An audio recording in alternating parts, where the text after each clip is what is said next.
A partir de agora, aqui na Brasil Atual, Colibri na Quarentena. Uma conversa com quem está envolvido em trabalhos de cultura e entretenimento em tempo de pandemia. Colibri na Quarentena, um momento para refletir e se reinventar, na música, no teatro, no cinema e em todas as expressões de arte. Olá pessoal, no programa de hoje vamos conversar com o cantor, compositor e multi-instrumentista paulistano Rodrigo Campos. Ele está lançando 2 singles duplos, Meu Samba Quer Se Dissolver e Atraco. A série terá 5 discos no total. E mais, a parceria com Maurício Tagliari, os novos sambas do Absurdo, um papo sobre o início de sua vida musical em São Mateus até os dias de hoje. Tudo online, em casa, na quarentena. Começando mais um programa na quarentena, e hoje a gente tem o prazer de receber Rodrigo Campos, cantor, compositor, multi-instrumentista, que ele está lançando uma série de EPs, que aliás ele chama de singles duplos, que o cara não lança um EP, um simples single, ele lança 2 de uma vez. São 2 singles e a gente pode chamar single duplo. Na minha época de velhinho, era o compacto simples, lado A e lado B, são 2 músicas, né? E o Rodrigo, sempre bem-vindo, vamos falar um pouquinho do seu trabalho, né, Rodrigo? Esse trabalho em plena pandemia, né? Porque muita gente teve dificuldade de lançar os seus projetos, parou tudo. E antes da gente falar de tudo isso, falar da sua carreira como músico, como instrumentista, compositor, cantor, a gente tem que falar um pouquinho sobre esse momento para o músico brasileiro, né? Desde março do ano passado, tudo parado, né? Em função da pandemia que caiu sobre nós no mundo todo, né? Um impacto muito grande, né? Para os músicos especialmente que viviam do ao vivo, principalmente, né? Aquela turma do ao vivo sofreu muito e está sofrendo até agora, porque a gente não sabe quando volta a normalidade. Eu acho que não vai voltar. Esse negócio de falar novo normal, eu já fico meio irritado. Mas a normalidade não volta, né, Rodrigo? Mas volta na medida do possível. Vamos ver esse fim de ano, o ano que vem já um pouquinho mais organizado, todo mundo vacinado até lá, enfim, aí a gente pode voltar. Eu queria saber como é que você pode nos analisar, fazer uma reflexão com a gente sobre esse momento. Para o músico, você compositor, instrumentista e tal, nesse momento, né? Que desde março parado nas atividades ao vivo, né? E também do ponto de vista pessoal, a saúde, né, que nos importa principalmente, porque principalmente você tem que estar bem de saúde para poder fazer os seus projetos, né? E também teve uma questão da saúde mental das pessoas também, não só a saúde física, né? A mental que também foi muito grave nesse momento. A pessoa ficar isolada, ter que ficar isolada. Uma coisa é ficar isolado para fazer um disco, como vocês fazem, né? Tranquilamente no estúdio, se isolam para gravar e tal, mas outra coisa é ser obrigado a ficar isolado. Então, eu queria que você desse um panorama para você, do ponto de vista pessoal e profissional, desses tempos desde março do ano passado até agora, e vamos ver o que acontece para o ano que vem ou o fim desse ano. Diga lá, Rodrigo. Bem-vindo. Exato. Bem-vindo. Aí, Colibri, uma alegria estar aqui com você, cara. Sou teu fã, admiro muito o trabalho que você faz. A gente sabe que você é um cara que realmente ama a música, e às vezes que eu tive com você, a gente sente isso na sua vibração mesmo, na sua alegria de fazer o que você faz. Então é sempre uma honra. Muito obrigado pelo convite, meu querido. Demais. Obrigado viu? a você. E aí, sobre a pandemia, cara, então, foi no primeiro momento, acho que falando do ponto de vista profissional, assim, primeiro, né, foi aquele choque, né, e aquela preocupação, né, de como se daria, né, e quanto tempo duraria, né. Então, a princípio, a gente foi ali levando, achando que poderia durar 2 meses, 3 meses, aí daqui a pouco a gente caiu na real e viu que realmente era uma coisa mais longa. E aí, quando eu entendi isso, eu para minha própria saúde mental, como você falou, eu entendi que eu precisava continuar trabalhando minimamente, assim, né? Óbvio, por questões financeiras, né? Mas também pela questão da saúde, né? Porque você vai ficar isolado e ainda sem produzir, né? Sem ter essa sensação de satisfação com o próprio trabalho, que meio que move o músico, assim, né? Então eu comecei a pesquisar como que eu poderia continuar trabalhando de casa, né? Eu sempre fui um músico que gostou muito de estar no estúdio junto com os companheiros, criar as coisas juntos, e vamos para o estúdio, vamos criar esse arranjo juntos e tal. E aí me vi num processo de aprender a gravar sozinho, aí tive que comprar um equipamentozinho um portátil aqui para poder gravar no computador, um microfone e tal, e fui aprendendo a fazer isso, né? Também aprendi a fazer flyer, aprendi a gravar vídeos, essas coisas que a gente não ligava tanto antes, que tinha sempre uma turma em volta.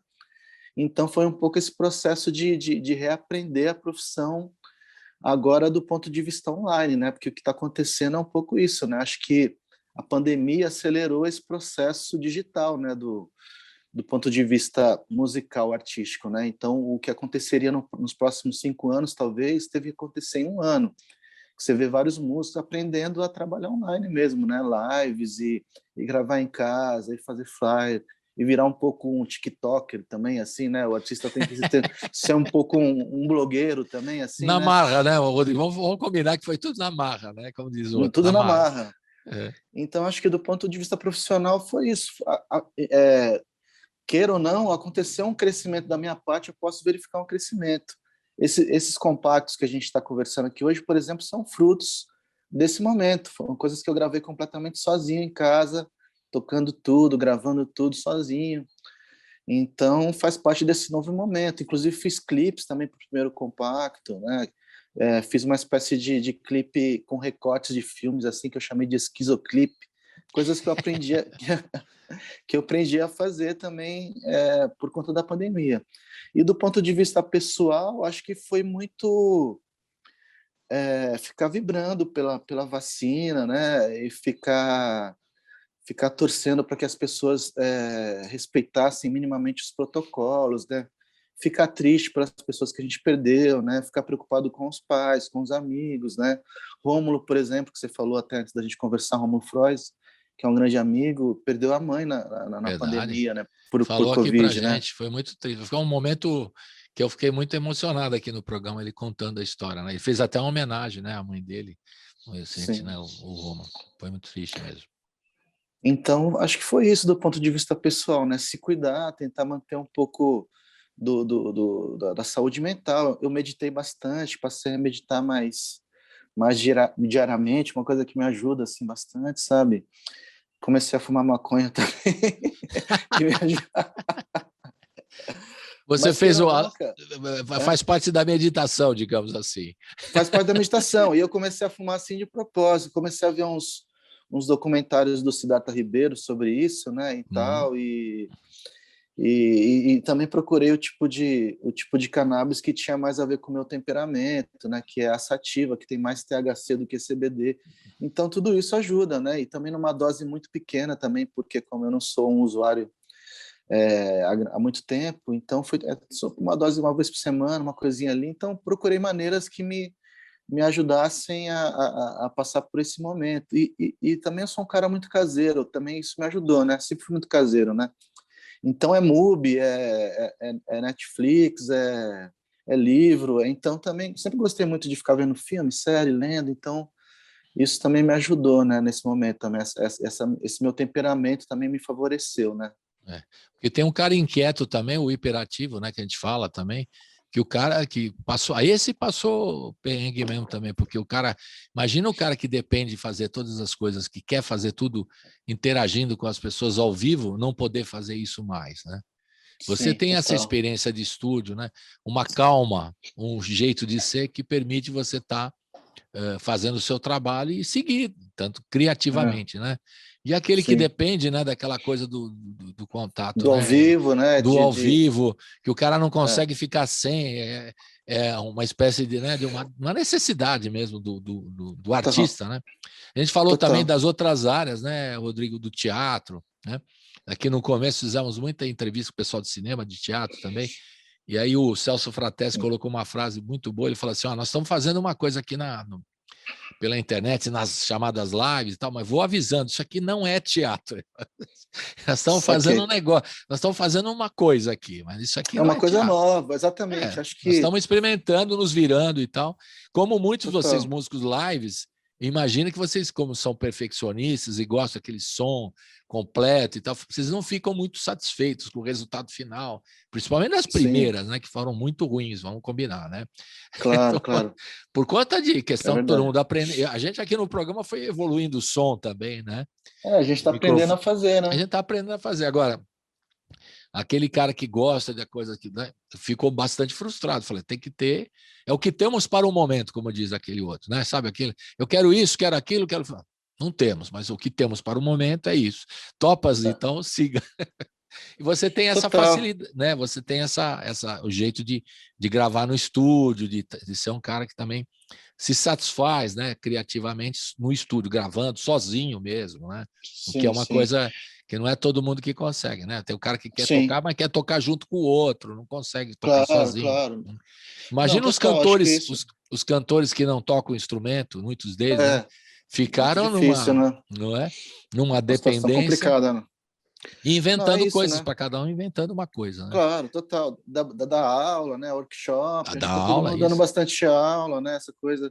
Isso acelerou também o processo. Você mesmo falou um pouco aqui dessa coisa de você começar a fazer entrevistas linkando várias partes do mundo, né? Numa mesma quando entrevista. É possível, eu fico feliz, né? Porque isso eu não podia fazer, né, no estúdio. Então, isso é o lado bom também, né? A mesma coisa a gente, eu dou aula para pessoas da Califórnia, pessoas no Japão, sabe? Então, pessoas em Londrina. Então, eu não conseguia dar aula para essas pessoas, né? Então, a coisa de ter que se meter no universo online tem um lado ruim, mas você também consegue esse tipo de acesso que antes não podia. Uma pessoa que queria fazer aula comigo, por exemplo, de repente era fã do trabalho, queria se aproximar, mas não mora em São Paulo, como é que poderia ter essa aula, claro, né? Então, esse foi o lado bom também, né? De poder ter acesso. E você acha que vai ser para frente aí uma coisa híbrida do ao vivo e manter essa coisa do remoto também? Segue esse negócio que é inexorável? Eu acho que as conquistas que a gente fez nesse processo vão continuar, né? Óbvio que o objetivo é tocar ao vivo, é estar junto das pessoas, mas eu acho que abriu um novo campo de trabalho. Essa aula online, por exemplo, é muito legal para você conseguir aluno, porque você consegue muito mais aluno, porque o seu campo de abrangência é muito maior. Então, antes eu podia dar aula para São Paulo, sei lá, para a Zona Oeste de São Paulo, que eu moro aqui. Ninguém vai vir também lá da Zona Sul para cá para fazer aula. Às vezes fica mais complicado fazer aula com alguém de lá. Agora, esse acesso que o online deu para você dar aula para muito mais gente, é muito mais fácil você conseguir aluno. Você faz um post, você consegue 10 alunos. Então, uma coisa que no ao vivo é muito mais difícil, né? Então, claro. Essa conquista, com certeza, eu quero manter. E a coisa das lives também tem um lance interessante, assim, que é só a gente entender melhor o que é uma live, né? Porque live não é um show, né? Quando a gente entender exatamente qual que é o formato, porque a live você pode conversar, você tem a pessoa que está ali no chat, pode participar, então aí você toca um pouco, conversa, aí de repente a live pode ter um assunto também, eu vou tocar músicas tais e vou falar um pouco da carreira desse cara. Então, quando a gente chegar nesse formato da live, ela também vai ficar, porque ela não é um show exatamente. Nesse momento a gente está um pouco de birra porque ela está substituindo o show, né? Mas quando voltar o show e a gente entender que o formato da live também pode estar paralelo aos shows, é mais uma coisa que a gente conquistou também. Então eu também vejo por esse lado. Vai rolar uma coisa híbrida, então, como você está dizendo, né? É legal. Sim, total. Isso é outra coisa que eu acho legal, além de vocês darem aula, muitos dos músicos, e principalmente as figuras da MPB mais tradicional, mais antiga, né, da geração anterior, estão se preocupando em contar um pouquinho do jeito, de como tocam os instrumentistas, como criaram músicas. Isso que eu sempre, quando eu trago, você já viu isso, você foi no estúdio comigo, né? Eu gosto de saber, né, como é que foi criado aquilo lá, não só porque é uma curiosidade que o ouvinte tem também do processo de criação, mas também tem o cara que já está tocando instrumento. Eu queria saber como é que o Rodrigo afina o cavaquinho, como é que ele trabalha o som do instrumento dele e tal. E vocês têm feito, né? Muitos dos artistas têm feito tutoriais, poderiam chamar assim, Sim, talvez, total. né? Que o cara aprende algumas técnicas, alguns segredos, até algumas histórias do como é que o cara conseguiu tal som, né? E eu fiquei impressionado recentemente com o João Bosco, né? Que eu sempre quis fazer um som. Olha a pretensão. Com o som do João Bosco no violão, né? E não conseguia. E eu tinha os songbooks aqui, né? Como todos os caras que gostam, né? É legal também o songbook. Vocês músicos têm que lançar cada vez, mas nunca esquecer de ter que as pessoas gostam de aprender, não vão ser profissionais do ramo, né? Não vão, né? Mas vai aprender a sua música no cavaquinho, enfim, pelo songbook. Aí tem um songbook, o saudoso Almir Chidiac lançou uma série, né, no começo, com os grandes músicas, os grandes compositores da música brasileira e tal, que tem lá a cifra, né, que é a coisa mais simples para quem não sabe ler música, né, na partitura, a cifra é legal. Só que não tem os truques, né? Aí o João Bosco mostrou para mim, lá eu fiz uma entrevista, eu falei, por isso que eu não conseguia tocar suas músicas, né? Brincando. Porque ele faz afinações de violão incríveis. São total. afinações muito pessoais, que é a marca do cara. Aí ele contando isso, né, revelando depois de tanto tempo, né, as afinações, você mostra como é que o cara criou. Não é só um violão, não é só uma harmonia, não é só um jeito de tocar. É muito mais que isso, o cara inventar uma afinação para tirar um som do violão que é o som do cara. Isso é uma coisa muito legal que rolou, né? E está rolando agora. Então, sim, então acho que é isso, esse acesso que a gente tem numa live, o João Bosco na casa dele, no sofá dele, óbvio que ele vai tocar uma música, vai conversar um pouco, alguém vai perguntar alguma coisa ali no chat, ele vai ver, não sei o quê, e aí é uma outra coisa a live, é uma coisa também que abre um novo horizonte e é muito interessante também, eu acho, esse formato. Aí fora isso também estão rolando esses vídeos, né, mini vídeos que a galera tá fazendo, tipo o Toninho Horta tem feito uns também, contando um pouco, eu fiz essa música, não sei o que também. Isso também é a pandemia que tá fazendo a galera se mexer também. Como a gente só está existindo online, então as pessoas estão se obrigando a fazer coisinhas, né? Vamos fazer um trechinho de uma música aqui, 1 minuto, ou o Suami Júnior faz assim, como que é? Música de 1 minuto, ele vai lá, toca 1 minutinho de música no violão, então as pessoas estão se virando, então, e aí é um outro formato. Acho que e isso passar é uma essas conquista. experiências que o fã, né, o ouvinte, gosta de saber. Se o ouvinte conhece, por exemplo, e do ponto de vista musical, tem uma pequena formação musical, conhece mais a música, ele valoriza muito mais, né? Eu, por exemplo, valorizo cada vez os músicos brasileiros que tiram um som totalmente pessoal, né? E maravilhoso. Essa diversidade da música brasileira me encanta o tempo todo, né? Eu fico sempre encantado, diariamente ouvindo coisas, novidades do que tem no Brasil todo, né? Que é riquíssimo, né? Então, e é isso, por isso que a gente vê com muita tristeza a falta de apoio de políticas públicas na área da música, especialmente da cultura, de uma maneira geral, e da música, né? É uma tristeza, né? O cara não. É uma tristeza, Você vai para fora, Rodrigo, você sabe, vai para fora, os caras ficam babando. É pela bossa nova, é pelo choro, é pelo forró, é pelo samba, é pelo. É muito Sabe, rico, né? Tudo, né? É muito rico. Os caras falam, eu não acredito que esse país tem tudo isso, né? E tem. E a gente não valoriza. E pode gerar receita, o que eu fico mais pé da vida ainda, eu queria a sua opinião, que isso gera receita, que a cultura, a música brasileira pode ser uma fonte de receita muito grande, né? E é importante para a cultura brasileira, e o pessoal despreza, até do ponto de vista econômico mesmo, não estou falando só da arte. Não é? Acho que, em primeiro lugar, a música brasileira é como se fosse uma espécie de chanceler, né, do Brasil, assim, uma espécie de diplomata que chega antes, né? A música brasileira chega antes do Brasil.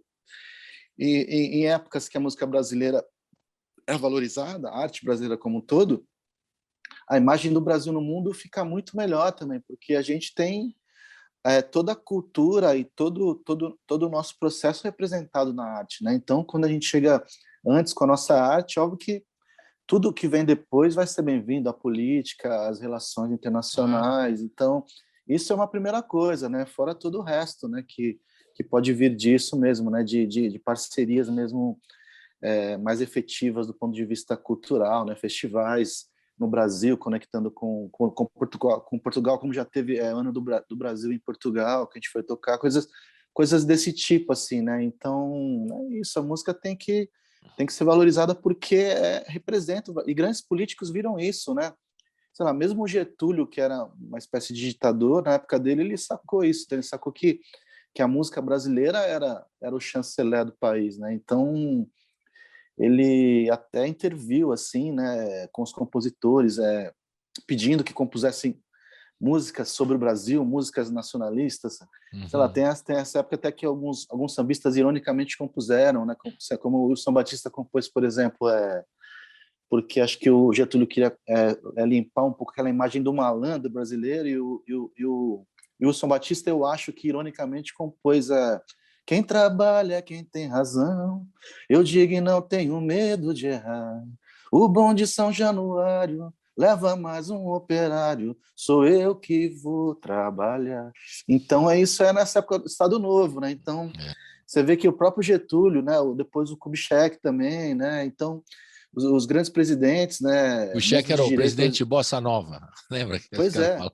os caras sabiam, né? Desse poder, né? Ele levou o Niemeyer lá e o Lúcio Costa para construir a capital. Ele sabia e foram momentos realmente que o Brasil teve, né? Na vanguarda. Do político entender que a identidade nacional valoriza o próprio país em todos os sentidos, né? Total, por que que os Estados Unidos gerar receita, né? Estados Unidos é um exemplo de. Por que é uma potência, né? Sempre foi uma potência. Porque o cinema, todo mundo sabe a história dos Estados Unidos de cor. Você sabe contar como é que foi a independência, sabe como é que foi a Guerra Civil, você sabe tudo, você conhece os lugares, né? Você já foi a Nova York várias vezes sem nunca ter ido, né? Mas o que é o cinema? Chega antes, né? Então é uma coisa que se impõe através da cultura mesmo. E né? valorização dos músicos americanos, do jazz, do blues, do rock, Claro, da música total. pop, do rap e tudo mais, né? Eles sabem fazer isso. E a gente tem orgulho. Eu imagino que você viajou muito por aí, você tinha muito orgulho da música brasileira. E a gente hoje tem muito orgulho da música brasileira, ainda, né, apesar de tudo, e tem muita vergonha do governo brasileiro. Né? A gente tem. Sim. A gente fica orgulhoso pela música e fica envergonhado pela política. É triste. Não, o governo tá, ele sozinho, né? Ele é uma coisa quase à parte do Brasil já. E acho que os veículos já perceberam isso, né? Que é como se o governo tivesse assim ilhado, assim, praticamente já cada vez mais ilhado, assim, né? Que aquilo não é o Brasil, né? É um momento do Brasil, né? Mas aquilo não é o Brasil. E a gente vai sair dessa. Tomara, tomara. Tomara, estamos aqui no aguardo. Vamos começar a ouvir um pouquinho das músicas, né? Porque o papo é gostoso. Aqui a gente muda de papo, aqui vai virando e tudo, mas você sabe, eu tenho o roteiro, mas a gente tem que falar da música, do trabalho que você faz, né? Que é muito legal. Vamos começar com os EPs lançados no ano passado, tá? O Meu Samba Quer Se Dissolver e Corpo Azul. Foi lançado ano passado. Então, foi o primeiro dos singles duplos que você, se não me engano, né? Você me corrige aqui, fica tranquilo. Os primeiros que você lançou, foi isso? Foi esses Exatamente, essas duas. exatamente. Então vamos ouvir Dose Dupla em homenagem à vacina. Opa! Uma dose dupla de Rodrigo Campos, O Meu Samba Quer Se Dissolver e Corpo Azul. Fala um pouquinho dessas músicas antes da gente ouvir agora, por favor. Então, essas músicas elas fazem parte já desse processo de quarentena, né? E elas refletem muito esse momento, né? Porque essas músicas foram produzidas na solidão, na solitude aqui do meu lar, aqui na Coronel Melo de Oliveira, aqui na Vila Ângulo, aqui. Então, foi uma plaquinha de som, um computador e um microfone. E aí, com isso, eu produzi essas duas faixas e foi um novo processo para mim também, né? Um novo jeito de fazer, né? Diferente do que eu fazia antes, também bom também, né? Claro que a gente sente falta dos companheiros, mas como eu pude continuar produzindo, já foi uma alegria por si só, né?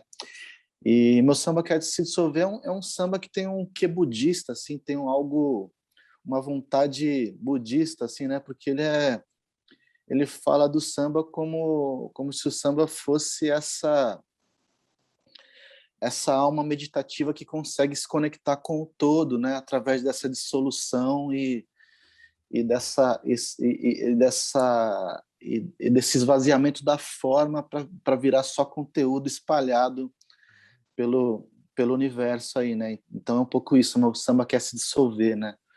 Então, um pouco isso. E Corpo Azul fala um pouco sobre ilusão, sobre essa brincadeira sobre ilusão e desilusão, né? Que é um pouco... É um jogo que a gente tem sempre na vida, né? Ou seja, você quer sempre ver através desse véu da ilusão, né? Para você poder ver a verdade, entre aspas, né? A verdade está através do véu da ilusão. Você precisa descortinar esse véu para poder ver. Mas, ao mesmo tempo, se você vê completamente, você também, talvez você não aguente, né? A verdade, essa verdade, né? Então, esse é o jogo, né? Então, é uma boa reflexão o que você está fazendo, porque tem gente que não quer ver, né? Tem gente que não quer ver.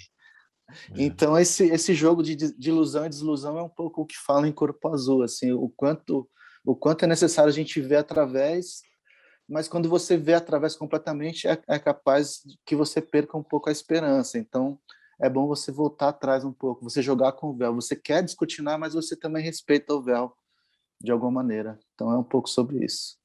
Boa reflexão. Vamos ouvir, então, Meu Samba Quer Se Dissolver e Corpo Azul. Roda Rodrigo Campos.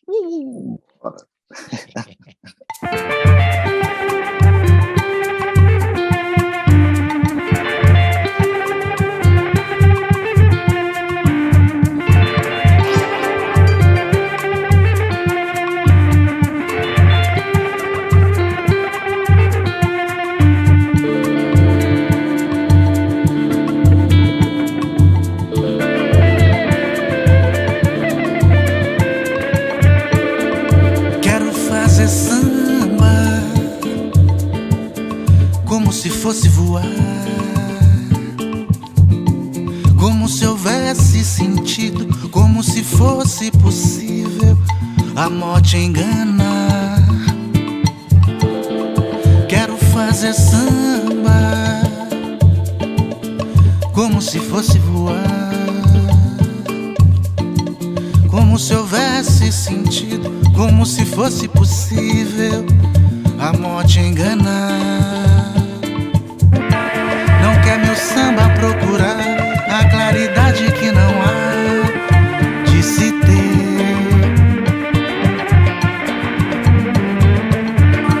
Na qualidade de esquecer, meu samba quer se dissolver e acabar tão leve assim no ar, sem dor, memória de lugar nenhum, silenciar.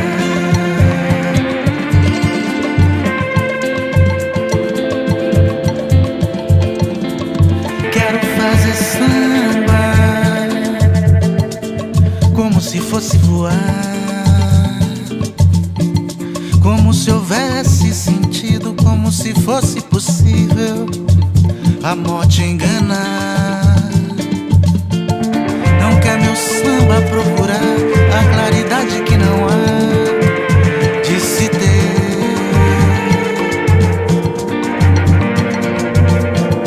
Na qualidade de esquecer, meu samba quer se dissolver e acabar tão leve assim no ar, sem dor, memória de lugar nenhum, silenciar.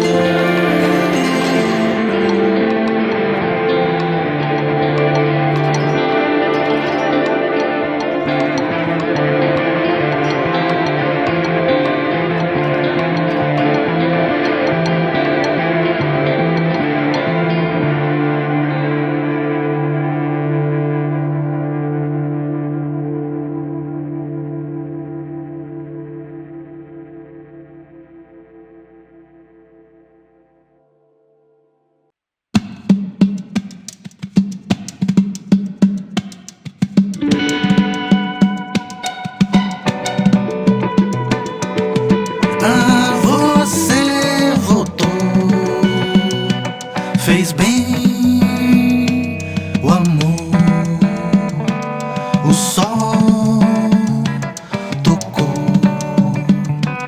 teu corpo azul com reciprocidade. O amor seguiu você pela cidade, teu corpo azul com reciprocidade. O amor seguiu você pela cidade. Você voltou, fez bem o amor, o sol tocou teu corpo azul com reciprocidade. O amor seguiu você pela cidade. Teu corpo azul com reciprocidade. O amor seguiu você pela cidade. O véu da ilusão engana o coração. É bom saber, mas há de ser melhor que a solidão. Ah, você voltou, fez bem o amor, o sol tocou teu corpo azul com reciprocidade. O amor seguiu você pela cidade. O véu da ilusão engana o coração. É bom saber, mas há de ser melhor que a solidão.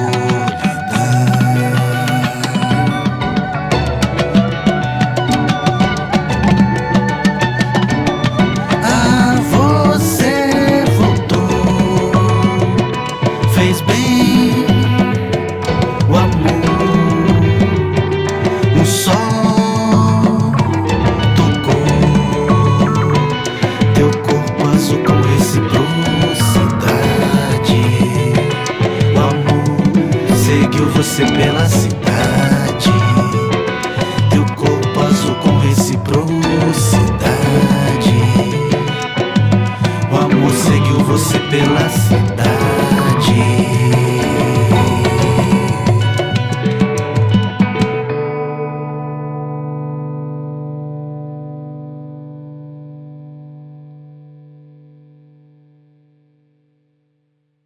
Estamos de volta com o Rodrigo Campos aqui falando dos singles duplos que ele está lançando desde o ano passado. Foi o ano passado que começaram os singles Ano duplos? Já passado. vem.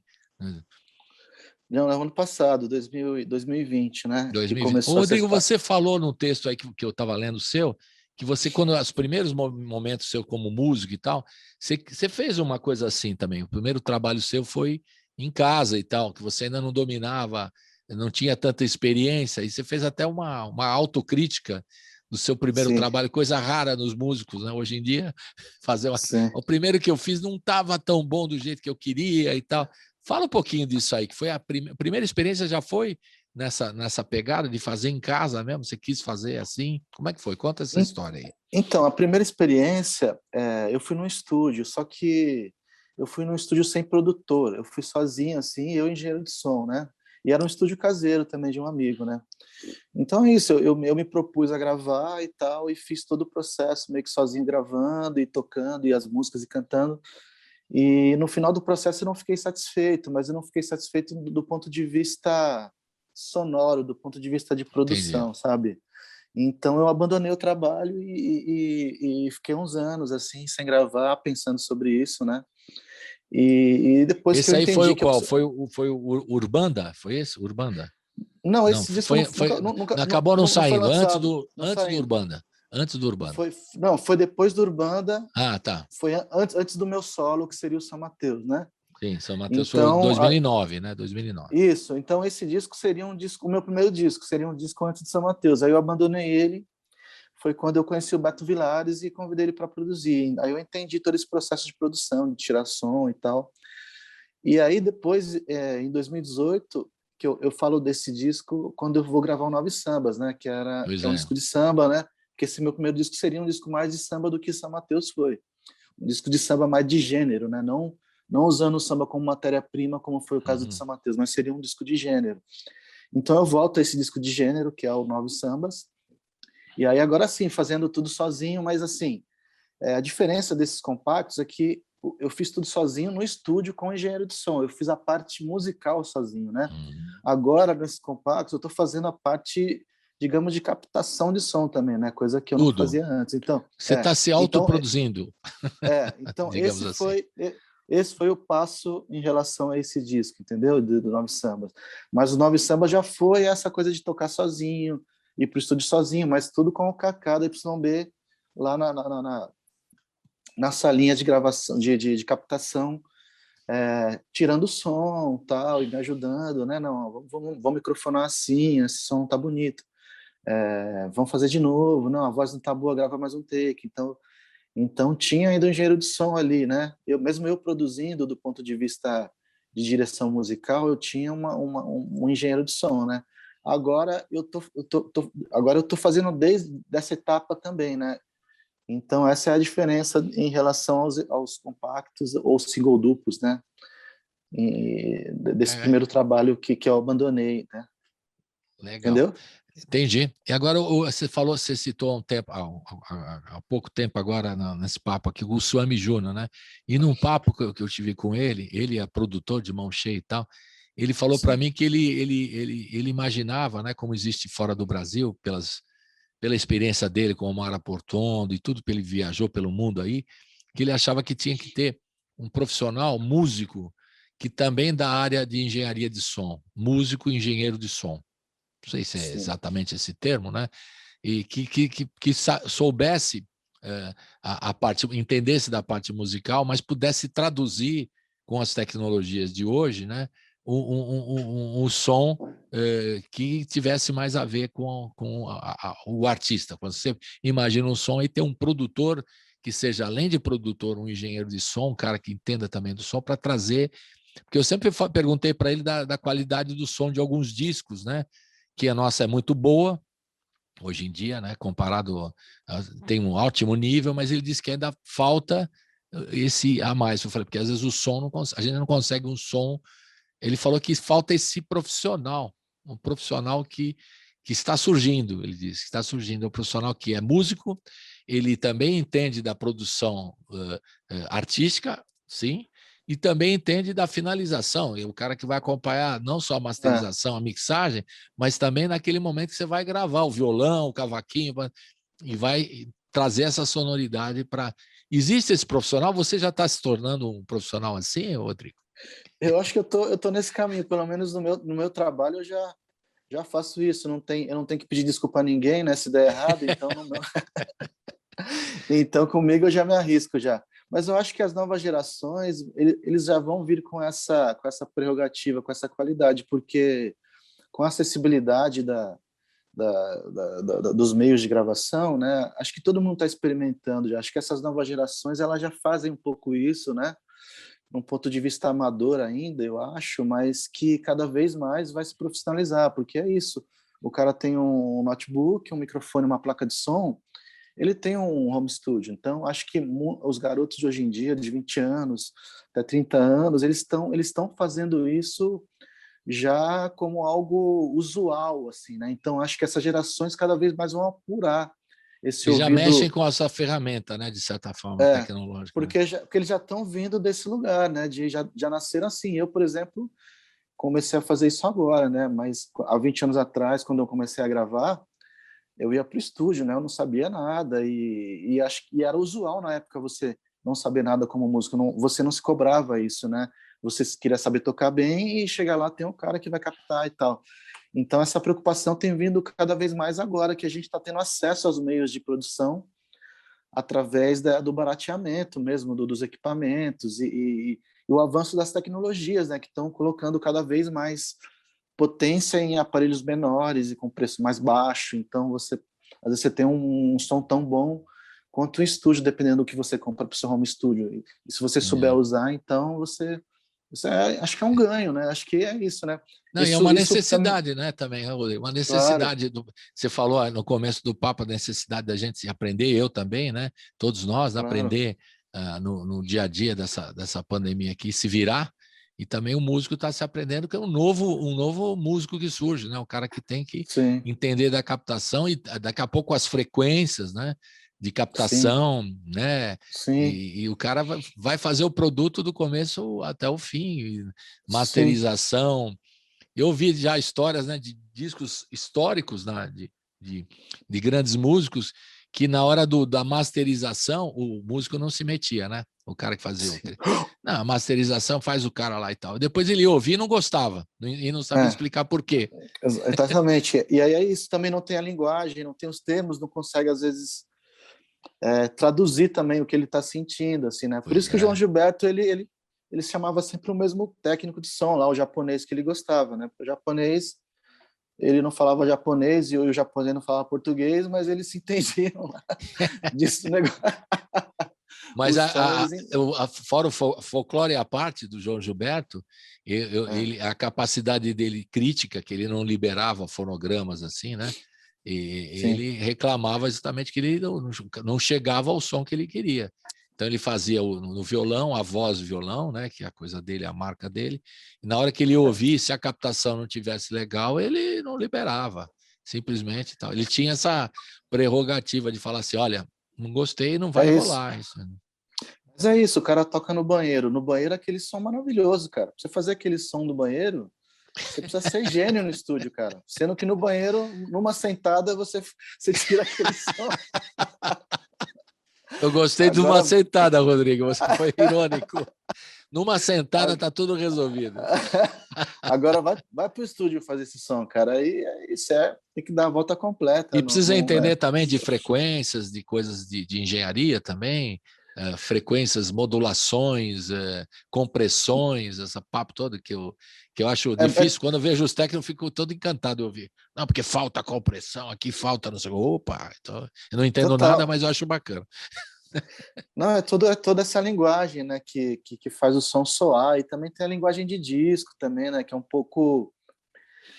também tem que ter um padrão também, digamos assim, né, porque você vai tocar, né, tá tocando Spotify lá, e entra o seu disco, ele, de algum jeito ele tem que ter um padrão também, sabe? Não pode ser só pessoal também, sabe? O som também tem que ter esse padrão, é o pessoal junto com esse universal, né? Porque se tiver sonando tão diferente do disco que vai entrar, ou que saiu, ou que vai entrar, também fica estranho, né? Essa questão de volume, questão de mixagem, sabe? Então, saiu aquele disco...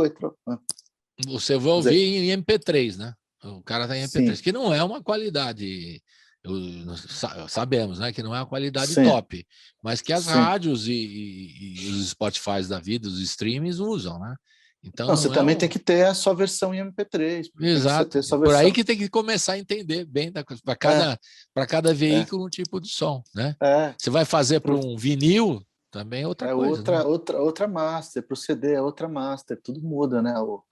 A definição do vinil é engraçado. Para você masterizar o vinil, você tem que fazer uma masterização com menos definição, porque a hora que vai para o vinil dá a última compressão é do próprio material, entendeu? Olha, então curioso. Você tem que fazer esse desconto antes. Se você colocar a masterização na potência já, a hora que for para o vinil, ele vai distorcer, ele vai pular. Então você tem que tirar um pouco para deixar o último toque para o próprio material, para o próprio vinil.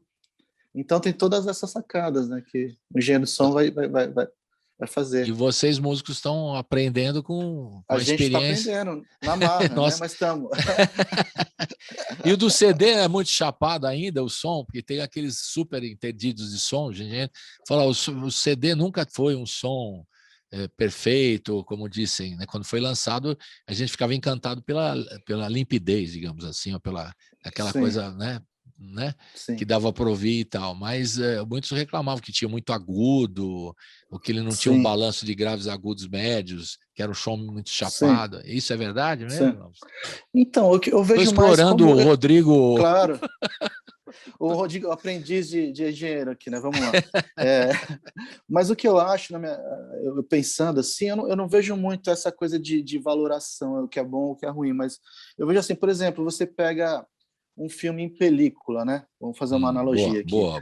Aí você tem lá aqueles pontinhos da película, aquela coisa, aquela textura, né? Aquilo não é a vida real, né? Aquilo é uma representação da vida, né? Porque tem aqueles pontinhos, mas aquilo é lindo, não é? Aquilo é uma espécie de pintura. Aí você pega uma TV Super HD, fica tão próximo da vida assim que você estranha. Aí você às vezes prefere a película. Por quê? Porque a película tem ainda um filtro da realidade que o HD está tentando perder o filtro e já ser a própria realidade, né? Então eu vejo isso no vinil e no CD, por exemplo, né? O vinil talvez tenha aquela textura da película, que é uma representação, é um filtro, ainda não é a própria. Aí o CD quer ser tão fiel que você estranha. Então, mas eu gosto mais de película, não gosto de filme HD, gosto de película. Então aí é uma questão de gosto também, sabe? E agora tem o 8K também, que é super, então, né? Total, exatamente. E aí vai ficando, né, complicado. E as tecnologias também, melhor de MP3, já tem experiências aí fora do Brasil, no Brasil não sei se tem, não tem conhecimento, mas muita gente, outros engenheiros criando novos tipos de transmissão de música que não seja MP3. E nem sempre, com mais qualidade e tal, né? Mas eu não sei se tem essa popularidade, que o MP3 é fácil, né? Mais fácil de você comprimir para o MP3, manda para o MP3 com uma frequência tal. A gente usa na rádio aqui também um MP3 com um tipo de qualidade, né? Que qualidade considerada boa para ótima, mas ótimo às vezes não dá. Eu, por exemplo, prefiro o mais som. Mas a gente não consegue na programação botar um som assim. Aí tem a transmissão da rádio, a antena, o transmissor, tem vários, o estéreo e tudo mais, né? Tem várias também camadas até chegar. Até chegar, é isso aí. Vamos ouvir mais duas, vai, porque agora é tudo duplo que eu gosto de fazer. Vamos fazer vamos falar do Atraco, é Atraco, né? O Atraco e Deixa a Noite. Vamos ouvir essas duas na sequência? Bora, então fala um pouquinho dessas duas aí, vamos lá. Então essas duas são a continuação desse projeto dos 5 compactos, ou single duplos, e a Atraco, ela tem uma coisa de uma espécie de um realismo fantástico acerca de um navio negreiro, algo assim, sabe? Algo que brinca um pouco com através do realismo fantástico, até para a coisa ficar mais leve, assim, né? Que é um assunto tão pesado, tão triste, né? Então ela brinca um pouco através desse realismo fantástico, porque parece que é um navio que está chegando, né? Num país novo e tal, e aí depois esses personagens vão adentrando o país adentro, cada um com o seu caminho, fazendo sua história. Então é um pouco isso. Aí tem essa brincadeira de que o que não aconteceu depois na história hoje é fato, né? Então essa frase acho que é bem marcante nessa letra, porque realmente a história nem sempre, né, é o fato. O que não aconteceu, né, é fato, né? E o que aconteceu às vezes não é fato. Então brinca um pouco com essa ideia de fake news também, de certa forma. Fake news, pós-verdade, essas coisas, né? Essas coisas. Isso é o Atraco. E que tem a participação da Mari Tavares nos vocais ali, né? E Deixa a Noite é uma música que fala um pouco sobre essa sensação de separação, né? Que dependendo do tipo de separação, assim, pode ser uma coisa meio... Eu já passei por umas separações, assim, hoje eu, depois de me separar bastante de várias companheiras, tô menos sensível. Assim, o chamado né? tá escolado já, como diria o outro, tá escolado. Mas essa música, ela pega nesse lugar onde a separação é da casa um horror, assim, onde a separação é o gatilho daquele tipo de abismo existencial que às vezes vem junto, né? Também, né? E aí tem a Verônica Ferreiren cantando comigo, então são essas duas, o Atraco. Atraco e o Deixa a Noite. O Atraco, agora, só para dizer, a gente estava falando agora de produção e tal, vou ler a ficha técnica. Música e letra, Rodrigo Campos. Produção e gravação, Rodrigo Campos. Percussão, samplers, teclados, cavaco e voz, Rodrigo Campos. Né? E mix, agora, o mix, o master e a gravação de voz, o Cacá Lima. Só para ter Exatamente. Claro. Mas assim, a ficha técnica é a mesma coisa, né? Do Deixa a Noite com a voz da Verônica Ferreiren. E a primeira com a Mari Tavares fazendo o Atraco e a segunda Deixa a Noite. Roda Rodrigo Campos. Uhul! Ora.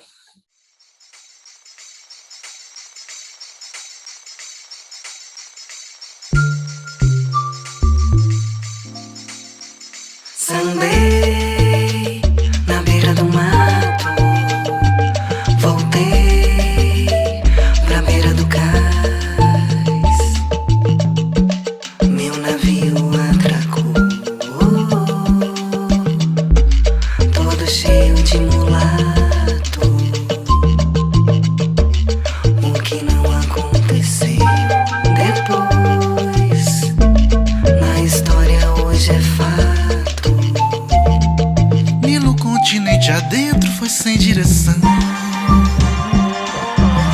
de talento verde sem objeção,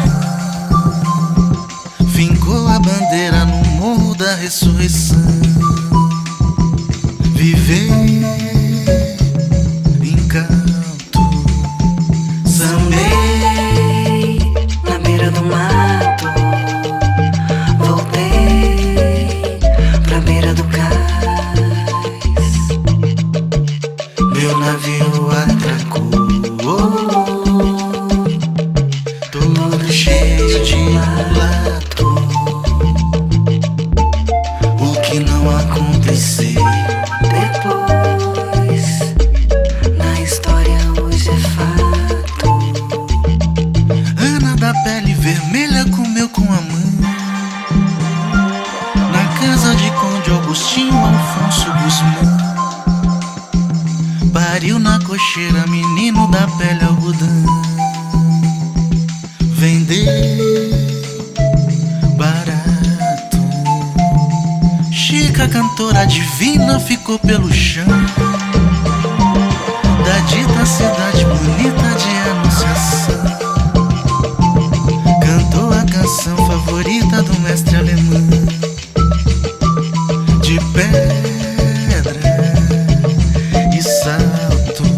Sambei Na beira do mato, voltei, pra beira do cais.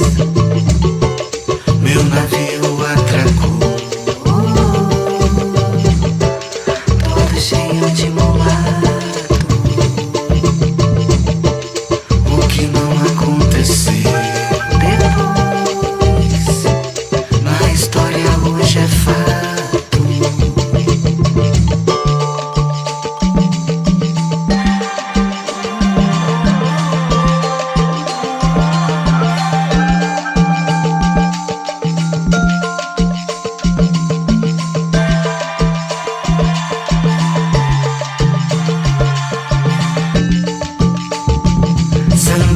Sambei na beira do mato,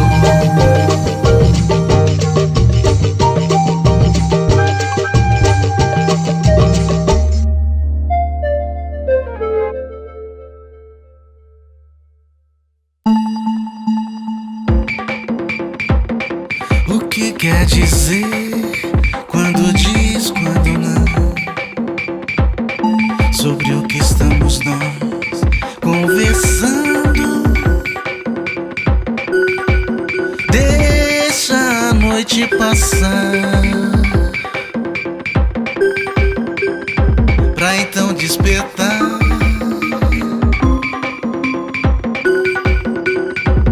Amanhã já vem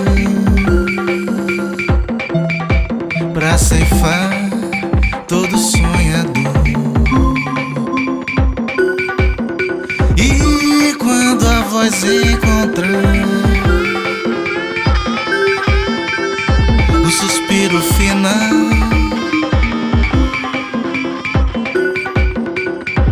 vou chorar, eu sei, encarar todo esse horror. O que quer dizer quando diz, quando não? O que estamos nós conversando? Deixa a noite passar, pra então despertar.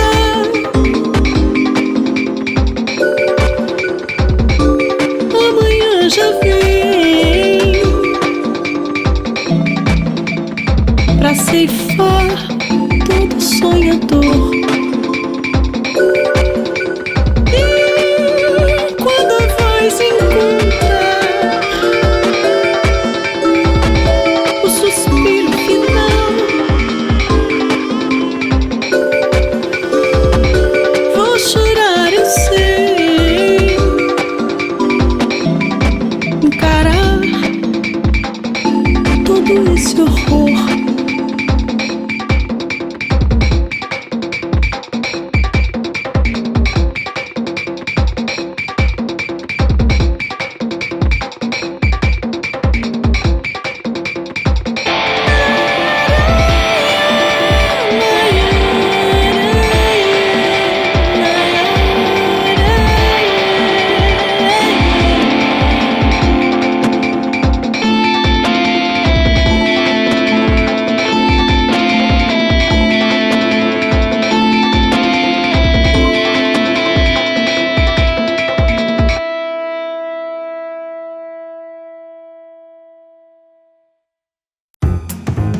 Você está ouvindo Colibri na Quarentena.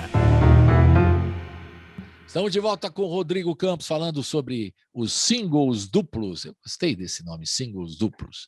Né? Eu falei, ele está lançando o compacto simples. Aí eu ia ficar mais louco ainda. Aí estava falando da minha geração. Porra, o Rodrigo está lançando o compacto simples, cara. Daqui a pouco ele vai lançar compactos duplos. Né? Mas sabe que eu tentei no começo emplacar esse nome compacto, né? Eu tentei, assim. Eu coloquei assim até no release compacto, mas aí parece que só os velhinhos entenderam. Por alguma conferência, todos os jornalistas que falavam alguma coisa falavam single duplo. Eu falei, caramba, mas então vou começar a falar single duplo para facilitar. Na primeira só entenderam os velhinhos, como eu, viu? Os caras entenderam claramente o compacto simples, 2 faixas, né? E o compacto duplo é 2, né? De cada lado, que era o compacto duplo, muito legal. E o pessoal tem lançado também vinil pequenininho também, né? A gente falou do vinil no outro bloco aqui, falando do vinil, mas ele está ainda muito caro, né, Rodrigo, para o consumidor agora. Você está falando do som, né? Você explicou que tem que ter um tipo de masterização, a mixagem, enfim, tem que ter uma preocupação para fazer para o produto vinil. Mas ele poderia ser ainda mais em conta do que ele é, né, hoje. Porque tem uma fábrica no Rio, outra aqui em São Paulo, acho que já tem 2 aqui em São Paulo. E o preço final, eu vejo que muitos artistas, não sei se você já lançou, você me conta, querendo lançar vinil, gostando de lançar vinil, mas o custo final fica difícil. Né? A própria YB, uma vez que eu conversei com o Maurício Tagliari, né? Ele falou assim, Colibri, não vai ter mais CD físico. Acabou o negócio. Eu falei, não, Maurício, não faça isso. Ele falou, não dá mais, até que mudou até a sede, né? Tinha mudado a sede da YB, né? Ele me contou e a gente até anunciou isso e tal, porque não vai ter mais CD físico e tal. Eu falei, e o vinil? Quer dizer... Total. E aí, como é que você vê esse negócio da indústria? Quer dizer, a gente tem que... É tudo na plataforma digital, com aquele som que, para os mais exigentes, não é grande coisa. Como é que você entende essa coisa toda do som e da possibilidade do vinil hoje em dia? O vinil é o seguinte, o vinil acaba sendo uma espécie da representação do trabalho, assim, uma representação material do trabalho, assim, né? As pessoas compram, às vezes, nem tendo o aparelho, mas compram porque são fãs do artista e querem ter uma coisa material do artista que seja mais palpável, assim, do que ficar ouvindo na internet ou nos streams, né? Ele está muito caro pelo seguinte, a gente não tem tanta fábrica, né? Então, a fila das fábricas é muito grande. Eu já fiz vinil já do São Mateus, meu primeiro disco, do Bahia Fantástico, meu segundo disco, do Toshiro, meu terceiro disco, o Sambas do Absurdo tem vinil também, os Passo Torto, tudo tem vinil. Agora, esse ano, a gente vai fazer o Bahia Fantástica para o ano que vem. Está demorando 1 ano de espera para poder chegar. Então, a gente já está fazendo esse ano, porque o Bahia Fantástica faz 10 anos ano que vem. Então, demora tudo isso para poder receber da fábrica. Então, está caro por isso. Não tem como chegar para o consumidor mais barato se a gente não tiver mais fábricas, né? Então... E eles também têm que baixar um pouco o preço, também, não sei, o lucro... Para você chegar ao produtor, ao consumidor final, melhor dizendo, né? Como eu quero comprar, mas tá difícil, na boa, né?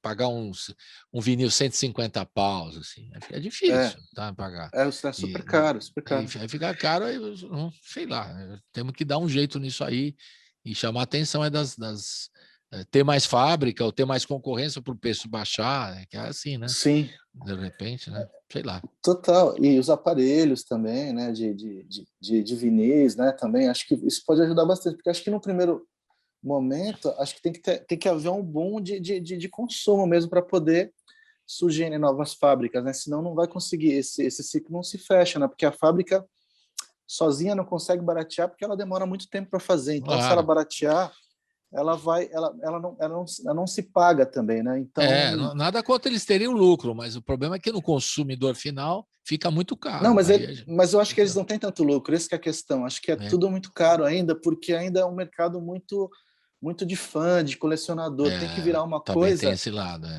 Tem que virar uma coisa de consumo... uma demanda maior, seria isso. Das pessoas voltarem. E acho que para isso precisa ter aparelho também. Se as pessoas começarem a fabricar aparelhos, as fábricas, a Philips, sei lá, as coisas fabricarem aparelhos acessíveis e bons aparelhos de vinil, porque você tem um aparelho de vinil, ou você compra um antigo, ou você compra esses lindos que são super caros, mas que não tem som também. Você compra aqueles aparelhos lindos. Eu tenho um aí que é uma malinha linda que eu comprei e tal, mas não tem som, cara, não tem som. É caro pra caralho, não tem som. Então é o aparelho. Então, se o aparelho for mais barato, for melhor, as pessoas vão querer ter o vinil também, porque Então, elas realmente tem que diminuir o preço do aparelho e do produto e da mídia também. Porque se ela chegar em casa e botar o som do vinil e for um puta som, ela vai sentir, porque ela chega em casa, bota o vinil e não sente tanta diferença. Por quê? Porque o aparelho dela não é bom. Então, se ela sentir a diferença, que nem os DJs chegam, os DJs ficam falando, não, é foda o vinil. Por quê? Porque ele tem uma puta picape, umas aparelhos de som, ele tem aquela coisa que regula, que eu esqueci o nome agora, mas ele tem vários setups ali na picape dele, que ele vai controlar o som. Então, se ele chega em casa para o vinil, vai ser um puta som. Mas se eu chegar em casa... Tem um amplificador, vinil, tem enfim, todo o material... amplificador. Então é isso, se eu chegar em casa e botar, vai ser aquele somzinho que não vai ser legal, vai ser melhor o MP3. Então por que eu vou comprar um vinil 150 pau? Se eu sentir a diferença, aí eu vou saber o que eu estou comprando. Mas assim eu não sei exatamente a diferença. Hoje está mais na pinta do colecionador como eu, assim, que é mais uma questão de memória afetiva, guarda o disco original e tal. Eu tenho os discos lançados originais e tal, né? Mas mesmo na minha época, quando lançando, eu estou falando minha época, teve muito lançamento de discos, anos 60, 70, né, que a gente consumia muito disco mesmo, né? Depois veio mais para frente o CD. A qualidade do vinil hoje é muito melhor, também tem esse lado. Esse produto final, com a gramatura 180, é um som bem melhor do que o que a gente ouvia lá, né?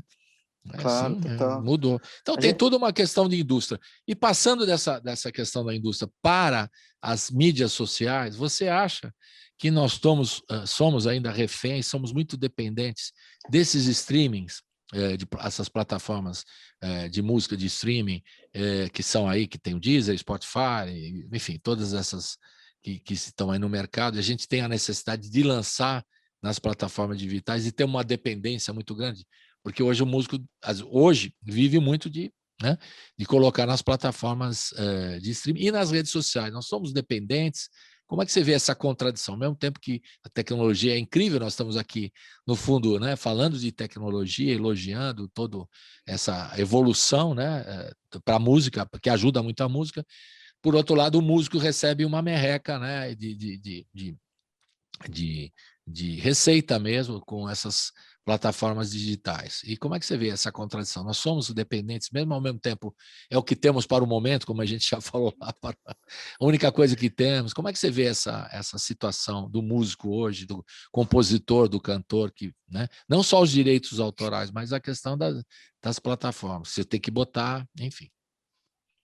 O que eu acho que hoje, com as plataformas digitais e as redes sociais, tem muito mais gente no jogo, né? Acho que antigamente, para entrar no jogo, era meia dúzia de pessoas, né? Era o Caetano, o Gil e o Milton Nascimento que entravam no jogo, e ficavam outros, sei lá, 1000 músicos maravilhosos sem gravar, né? Hoje os 1000 músicos vão gravar, e quem vai continuar ganhando dinheiro é o Gil, o Caetano e o Milton do momento, entendeu? Só que os 1000 estão na plataforma, os 1000 estão podendo existir. Antigamente eu não poderia existir, por exemplo, o Romulo Frois não existiria.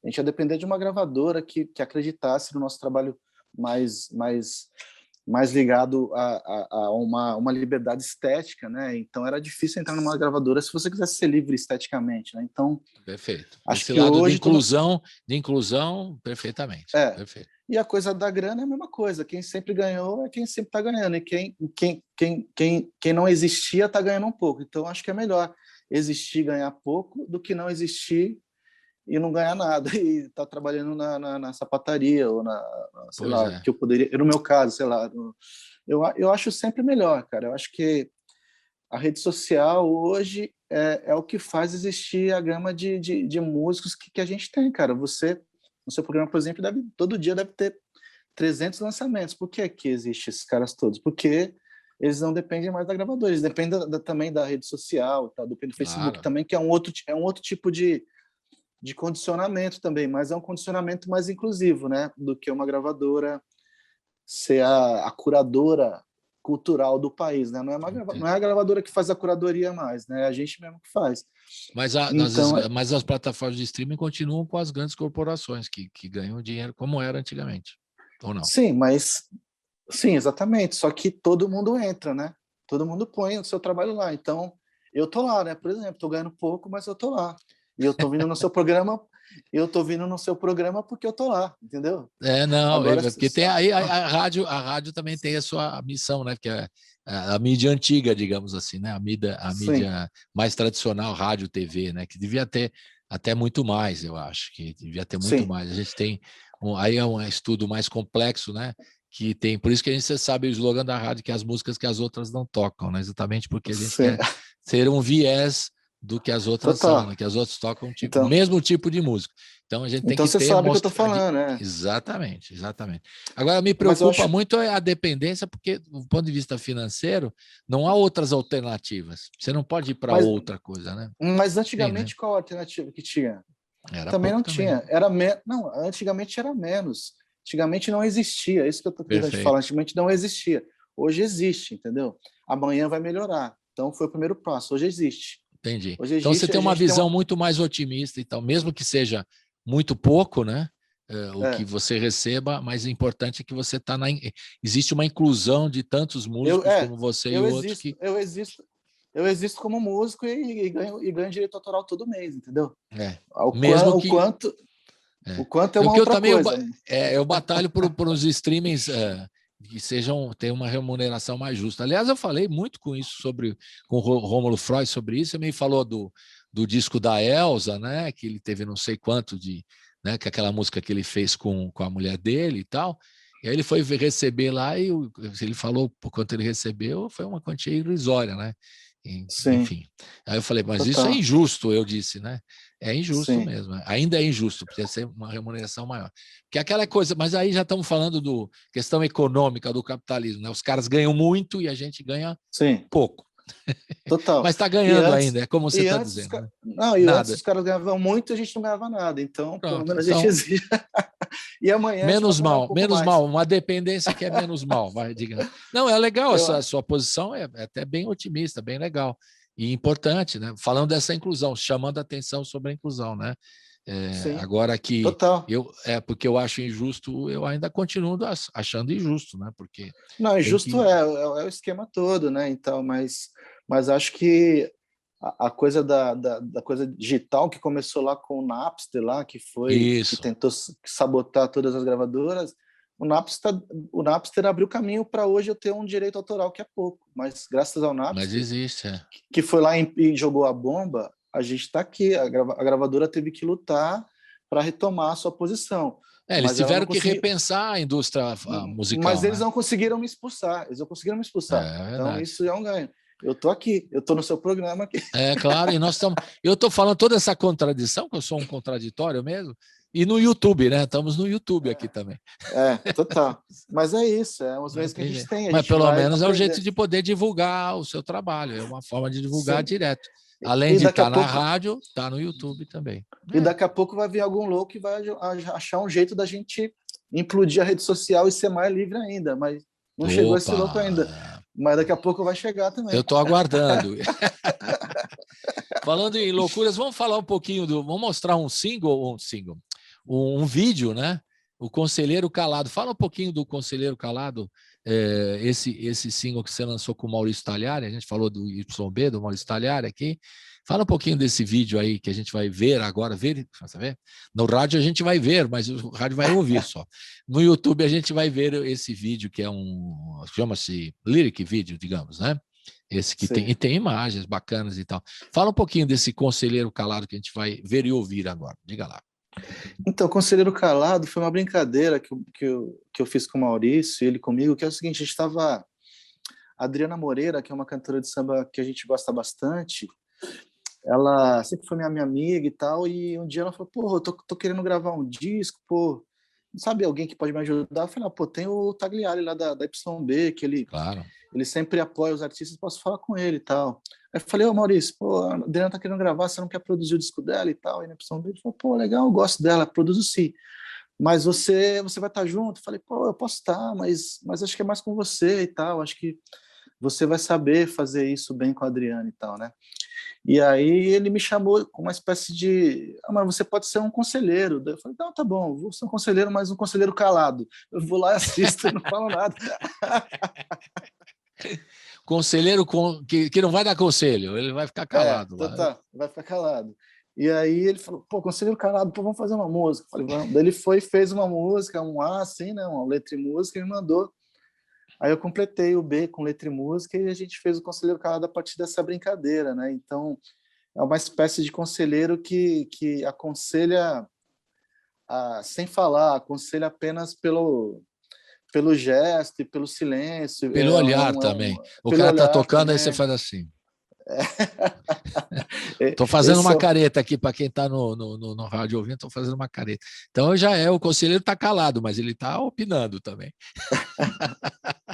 Então, e aí ele lançou no disco dele de sambas, né? Que ele lançou o disco de sambas agora, e ele incluiu o conselheiro no disco dele de sambas, Maurício. E a gente então vai ouvir e ver agora o Conselheiro Calado. E quem fez o vídeo, quem que produziu a parte então, eu não vídeo? sei, porque acho que foi o filho dele, se eu não me engano, mas tem essa faixa também, ela também está no Spotify, no disco dele, né? Mas eu acho que foi o filho dele, não sei. Porque é uma produção da YB junto com você. Total. Mais uma das parcerias que o Rodrigo Campos faz, trocentas parcerias, daqui a pouco ele vai falar sobre isso. Então roda Conselheiro Calado, o nosso Conselheiro Calado aqui. Roda!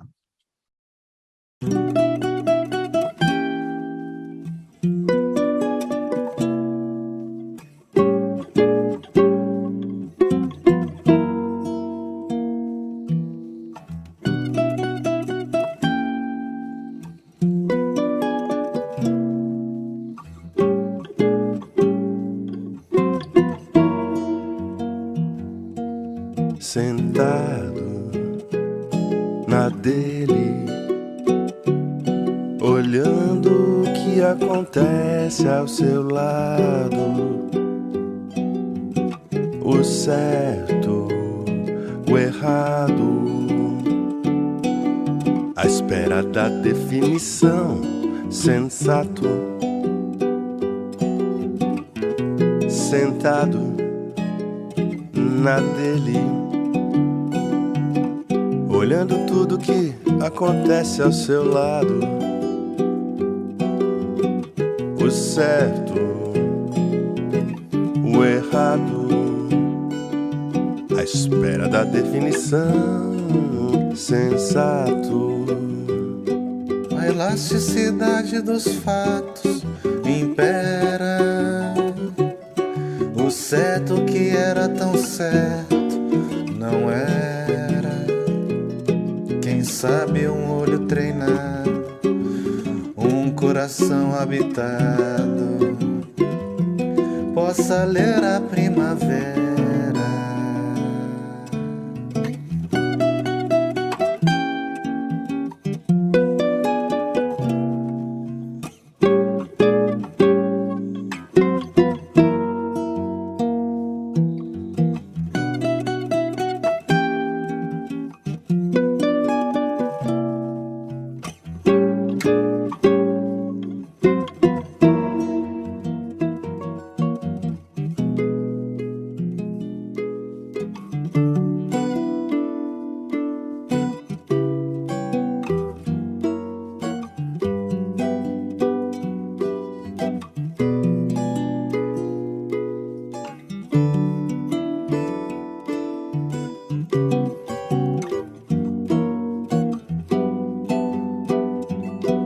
Sentado na dele, olhando o que acontece ao seu lado, o certo, o errado, à espera da definição, sensato. A elasticidade dos fatos impera, o certo que era tão certo não era. Quem sabe um olho treinado, um coração habitado possa ler a primavera.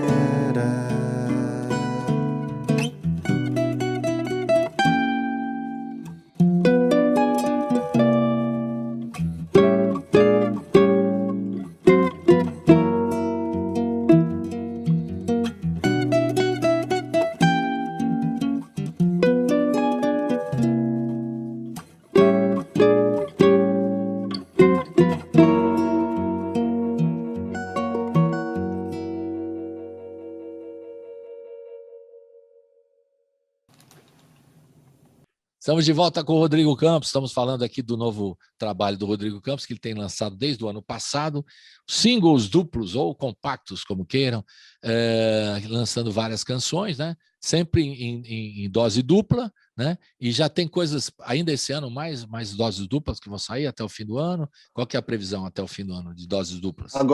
Agora o próximo é mais um compacto, né? Um single duplo. Esse eu vou lançar em parceria com o Thiago França.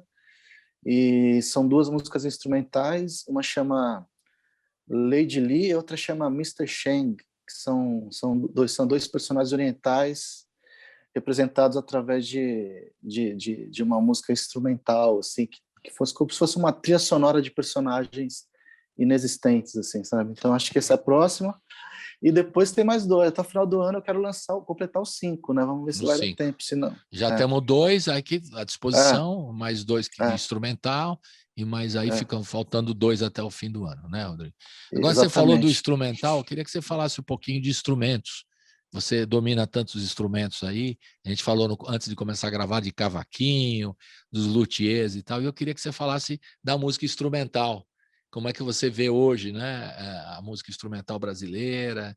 Quais são os caminhos possíveis? Se a gente fala que está difícil para a turma que canta, né, que interpreta, que, enfim, para os cantores, cantoras, intérpretes, compositores, o pessoal da música instrumental também está sofrendo grandes dificuldades, né, nesse momento. Como é que você vê hoje o Brasil e a música instrumental, essas bandas que têm se formado também muito legais, né, que a gente tem visto por aí, né? Grupos de alta qualidade, né? Músicos muito bons. Recentemente eu vi lá o Nova Malandragem, a rapaziada lá da escola do Auditório Ibirapuera, né? Fazendo um som muito bacana mesmo, instrumental, grandes arranjos, grandes músicos participando, né? Foi uma produção do nosso querido como chama? Do Clube do Balanço, o Marco Mattoli, Marco Mattoli, lembrei agora, do Marco Mattoli. E aí eu fiquei impressionado, né? Uma rapaziada nova, é uma banda, né? Uma mini big band, assim, um big band mesmo, né? E eles tocando música instrumental com arranjos legais. Como é que você vê isso também? Você que gosta dessa área também da música instrumental e faz isso também. Então, eu tenho visto aqui da parte que eu acompanho, assim, aqui até é um rolê meio até focado aqui na Zona Oeste, aqui, que é a escola de choro aqui dos caras aqui do Henrique Araújo, do Jean Correia. Então eles estavam dando aula ali na pracinha da Sabesp, ali, que fica na frente da Padaria Real ali.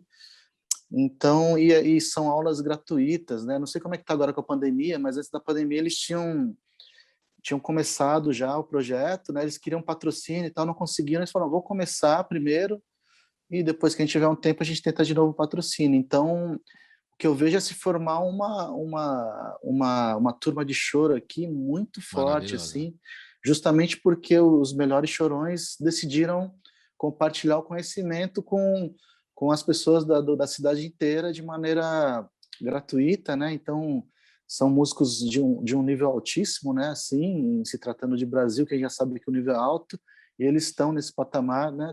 Desse nível do Brasil alto. E aí vem molecada de São Paulo inteiro, das periferias e tal, e eles estão fazendo isso completamente de boa vontade e só porque gostam de música instrumental. Isso também nasceu bastante ali nas rodas de choro ali da segunda-feira, ali na prainha, ali na Afonso Bovero, sabe, esses papos, isso, né? Capital Federal lá, na Capital Federal, né? Na rua Capital Federal. O Silvinho da Capital também. Federal, isso mesmo. Teve então, da Contemporânea um período muito grande, né? Tem o Sim. Clube do Choro também, o Ives, nosso querido amigo, que a gente divulga aqui, que também procuram fazer ao vivo lives, né? Do choro. O choro está bem desenvolvido, né? Acho que no Brasil todo, né? Especialmente aqui em São Paulo. E só para falar um pouco da música instrumental, mas eu também vejo bandas, né, se formando, né? Muito na onda, às vezes, do Bexiga 70, né? Nessa pegada de alta qualidade também, músicos de alta qualidade também, né? Tem, total. Tem a banda das meninas lá, que eu esqueci o nome, também de Afrobeat também, depois eu vou lembrar. Mas sempre teve muito grupo instrumental, né? Aqui em São Paulo, somente a música instrumental em São Paulo, ela sempre teve uma força muito grande, assim, né? Desde da galera lá do Benjamin Taub, que lá, naqueles grupos Isso. todos que o Benjamin Taub tinha, né? Aí tinha aquela galera da Léa Freire, do Cisão Machado, do Arismar, né? Tiago Espírito Santo, então muita gente, né? E a galera do choro também agora fazendo essa fusão, né? Dessa música mais choro brasileira com uma espécie de choro mais puxado para o jazz também, né? Que acho Mais que o Hamilton de Holanda fez contemporâneo também. Hamilton de o Hamilton de Holanda, Holanda claro. fez bastante isso, né? E vejo aqui em São Paulo muito músico também com esse conhecimento. Acho que a acessibilidade do conhecimento também ajudou muito, né, o músico brasileiro instrumental a se desenvolver, né? Porque a informação antes da internet ela era bem restrita, né? Você precisava ter um real book lá que tinha que comprar lá nos Estados Unidos, alguém xerocar, e aí você ter as partituras, né? Alguém comprar um disco, né? Com a internet, cara, você pega ali o YouTube ali, você tem tutorial de tudo ali, né? Você tem aula com todos os professores do mundo, ou alguém que está compartilhando. Aí você vai lá baixa os PDFs, né? Imprime de todas as partituras. Então, o músico brasileiro, no geral, hoje, ele tem mais técnica, mais conhecimento teórico, ele tem um nível, assim, muito mais alto, assim, sabe? Eu estou falando do ponto de vista técnico, né, e teórico, assim, né? A coisa artística a gente sempre teve, né, independente da técnica ou do nível do músico, mas sei lá, a gente sempre teve grandes músicos que com nada faziam um mundo, assim, né, pra gente, né? Mas hoje em dia a gente tem mais acesso, isso faz com que nasçam mais músicos a cada vez, né? Então fica mais plural a música, né? Sem dúvida, essa possibilidade. Mais uma coisa que nós estamos falando, né? Parece um tema único, né? Da tecnologia ajudando a música, né? Você imagina, eu tive o prazer de ver o Valdir Azevedo tocar, por exemplo, né? Que era um absurdo, né? O que ele fazia com o cavaquinho, né?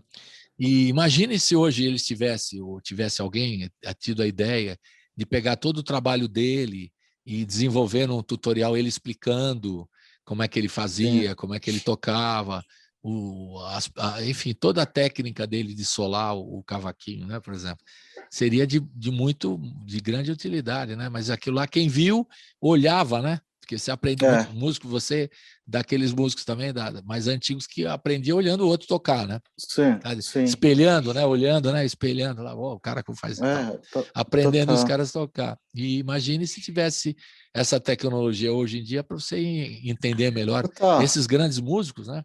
Brasileiros. Total, se ele tivesse sido mais filmado, né, por exemplo, né? Porque até hoje, né? Os músicos de hoje, eles são muito, muito filmados, assim, né? A galera vai no show, tem gente que acha ruim, tem gente que não fala. Mas queira ou não, daqui a 50 anos, as pessoas que estão tocando hoje vai ter vídeo de todo mundo.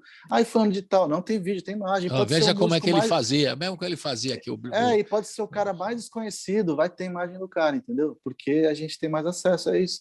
Então tem esse lado bom também, né? A gente vai poder ver, que nem eu queria muito ver o Canhoto tocar, ter foto do Canhoto, um grande cavaquinho, mas não tem imagem do Canhoto, cara.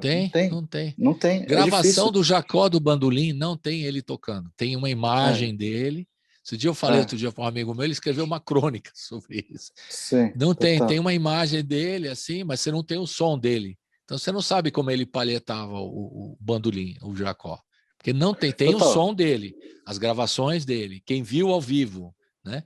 Mas não tem nenhuma gravação que você vê ele tocando. Né? O Jacó do Bandolim, um dos maiores músicos brasileiros. Né? Total. Agora o Hamilton de Holanda está todo dia ali fazendo um tutorial na página dele. Ainda bem que nós temos. Essa música aqui como é que toca, não sei o quê. Ele próprio falando como ele faz as coisas. Né? Imagina o Jacó, um vídeo do Jacó te falando, eu criei aqui...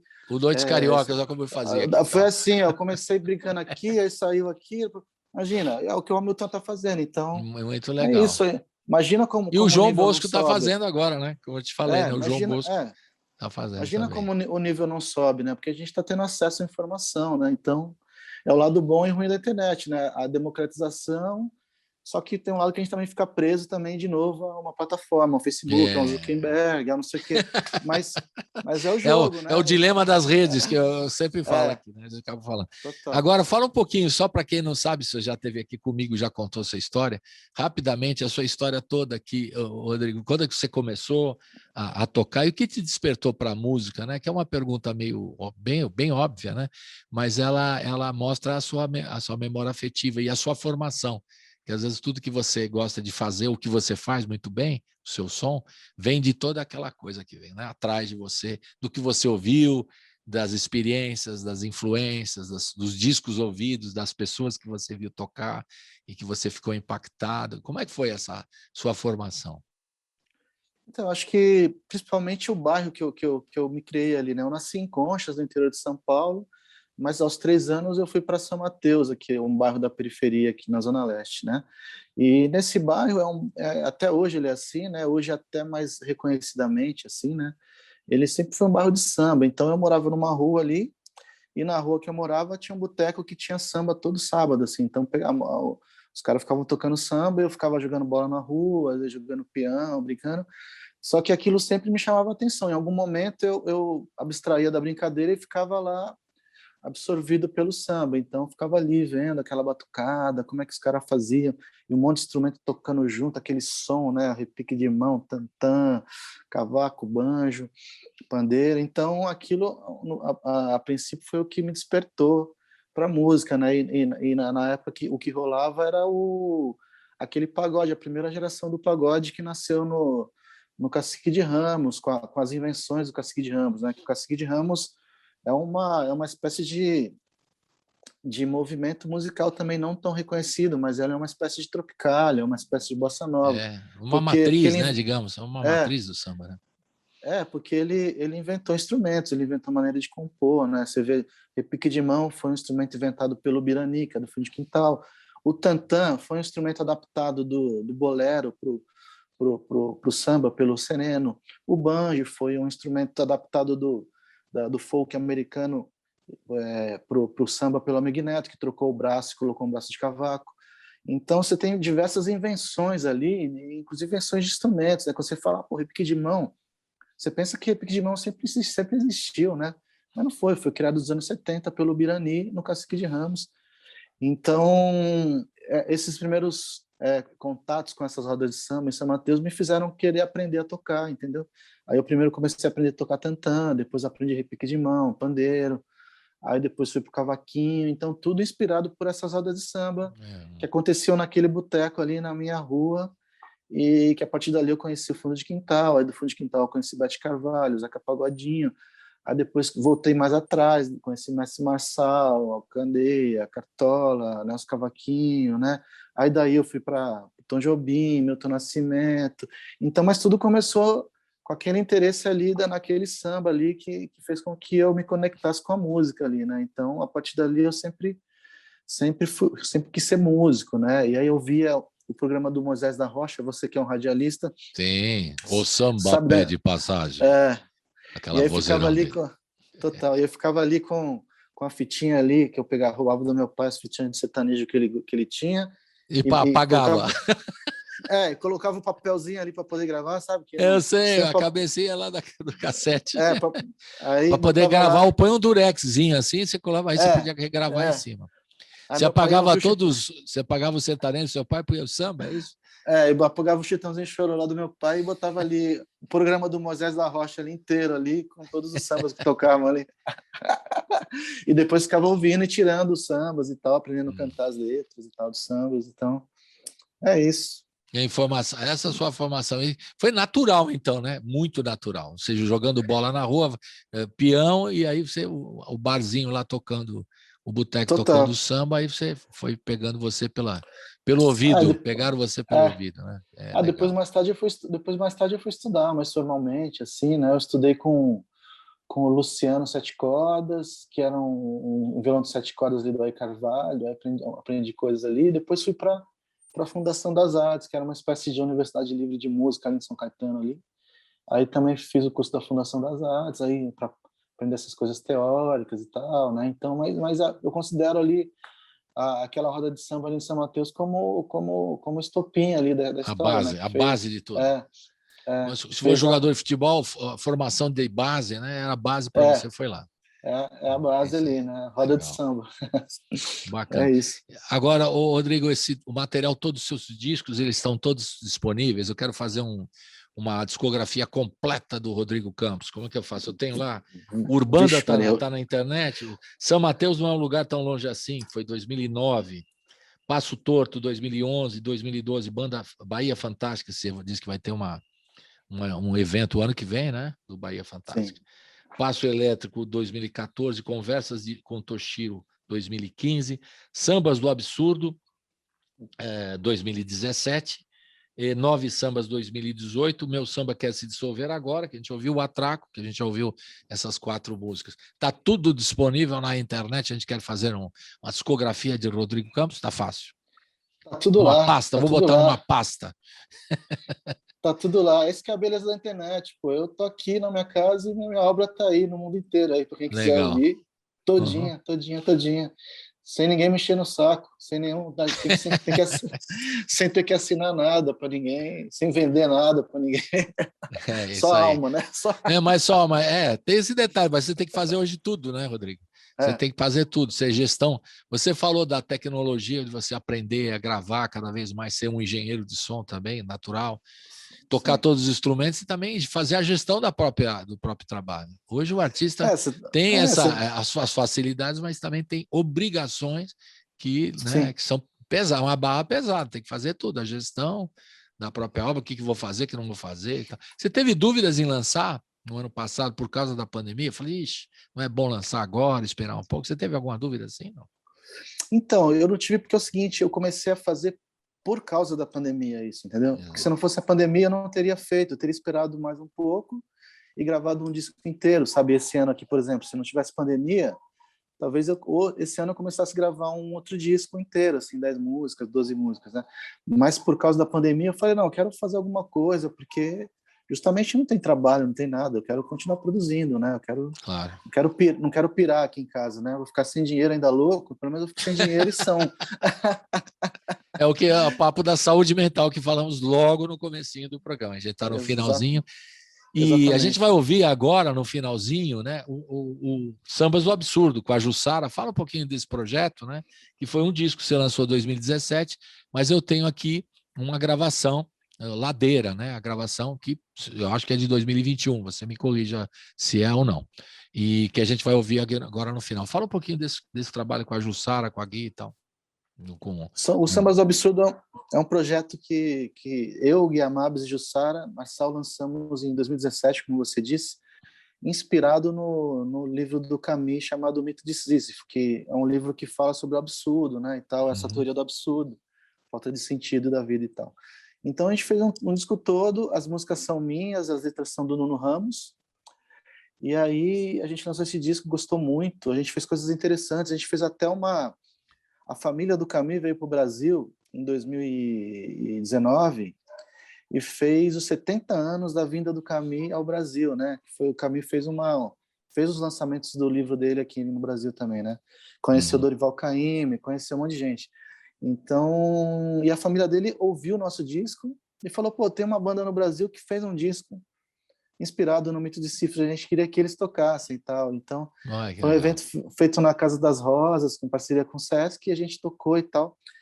Então, a gente ficou muito feliz com isso. Então, é um trabalho é um trabalho que pega esse viés existencialista do samba e tenta colocar ele de uma maneira um pouco mais óbvia, assim, colocando exatamente um filósofo existencialista como referência para dizer que o samba sempre foi existencialista, né?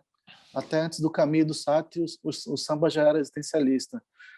Então, e aí em 2021 a gente lançou um single, porque a gente está com um disco pronto, novo, a gente fez um volume 2. É um volume, então, para entender, esse que está sendo lançado esse ano, que vai ser lançado breve, esse single é do volume 2 do Sambas do Absurdo, que você gravou em 2017.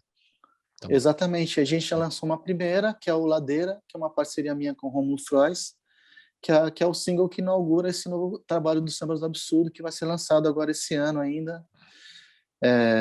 E é isso, tá pronto. A gente tá faltando masterização só, mas é só aquela última penteadinha ali, sabe? O gelzinho no cabelo, né? Escovada no dente e bora pra rua, né? E quantas músicas são no total nesse trabalho?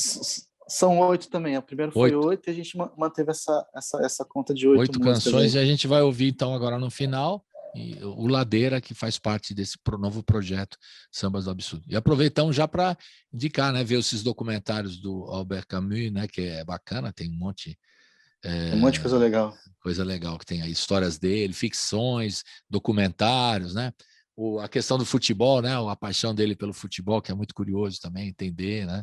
Enfim, é legal então aproveitar tudo isso para, né, ouvir os Sambas do Absurdo e curtir um pouco de boa literatura e com documentários que tem a ver. Junta todas, né, as mídias para a gente ter. Como, né, a família que veio aí que chamar vocês, que vocês têm a ver com o trabalho dele, né?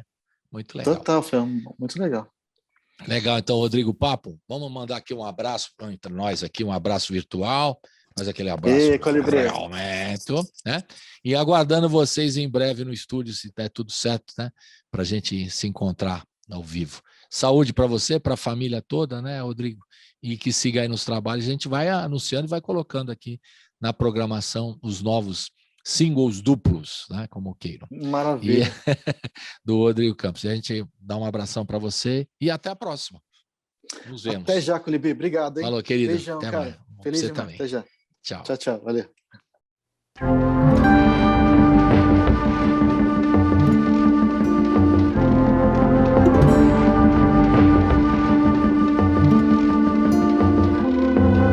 Firma pé que agora é ladeira, ladeira.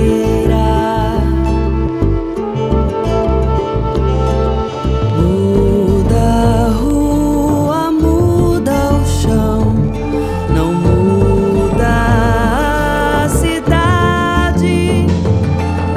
Muda o tempo e a solidão, não muda a saudade. Outra casa pra hastear bandeira, bandeira. Leve na memória o som do riso da menina, novo cão e cidadão desfilam na avenida. De ano eu vou atravessar na sua